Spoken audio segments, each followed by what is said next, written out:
பள்ளி கல்லூரிகளில் படிக்கக்கூடிய மாணவ மாணவியர்கள், பெற்றோர்கள் மற்றும் பள்ளி கல்லூரி ஆசிரியர்கள், நிர்வாகிகள் கவனத்திற்காக இந்த முக்கிய பதிவு. ஸ்கிப் பண்ணாம கடைசி வரைக்கும் பாருங்க. உங்களால பல மாணவ செல்வங்களுடைய உயிர்கள் பாதுகாக்கப்படலாம். பள்ளி கல்லூரிகளில் கார்ப்பரேட் பனிஷ்மெண்ட் என்ற உடல் ரீதியான தண்டனைகளுக்கு அரசும் பள்ளி கல்வித்துறையும் உயர்கல்வித்துறையும் தடை விதித்த போதிலும் தண்டனை நிறைவேற்றுவதற்காக சமீப காலமாக பாத்தீங்கன்னா உடல் நலம் தரும் மாற்று வழி தண்டனை என்ற பெயரில் தோப்பு கரணம் அப்படின்றது மிகவும் பிரபலமாகி கொண்டிருக்கிறது.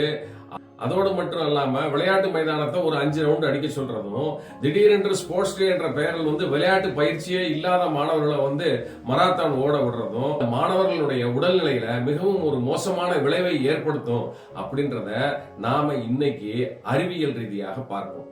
இது போன்ற திடீர் உடல் ரீதியான அழுத்தத்தின் போது 30% மாணவர்களுக்கு இந்த ஓவர் எக்ஸைட்மெண்ட் நாம சொல்லக்கூடிய உணர்ச்சி வசப்படுதலின் அதிகரித்தலால் உடல்ல டீஹைட்ரேஷன் அப்படின்றது ஜாஸ்தி ஆகுது.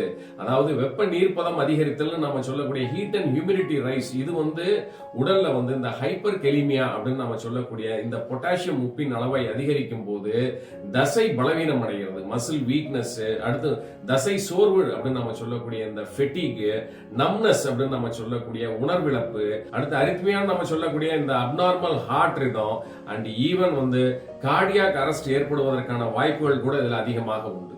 இதையும் தாண்டி 30-50% மாணவர்களுக்கு இந்த மசில் டேமேஜ் நாம சொல்லக்கூடிய இந்த தசை சிதைவு ஏற்படுவதனால் மயோகுளோபின் அப்படின்னு நாம சொல்லக்கூடிய மிகவும் நச்சுத்தன்மை வாய்ந்த ஒரு புரதம் பிளட்ல ரிலீஸ் ஆகும்போது இது போய் நம்ம ரீனல் டிபியூல்னு சொல்லக்கூடிய சிறுநீரகத்தில் இருக்கக்கூடிய சிறிய குழாய்கள்ல போய் அடைப்பை ஏற்படுத்தும்.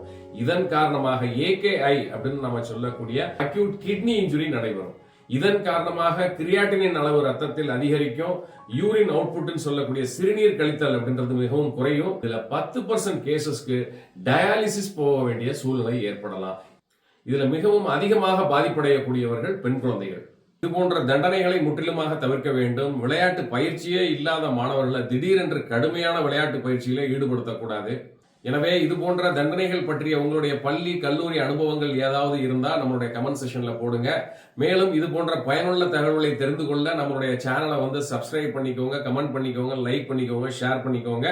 மீண்டும் ஒரு நல்ல பதிவில் சந்திக்கின்றேன். நன்றி, வணக்கம்.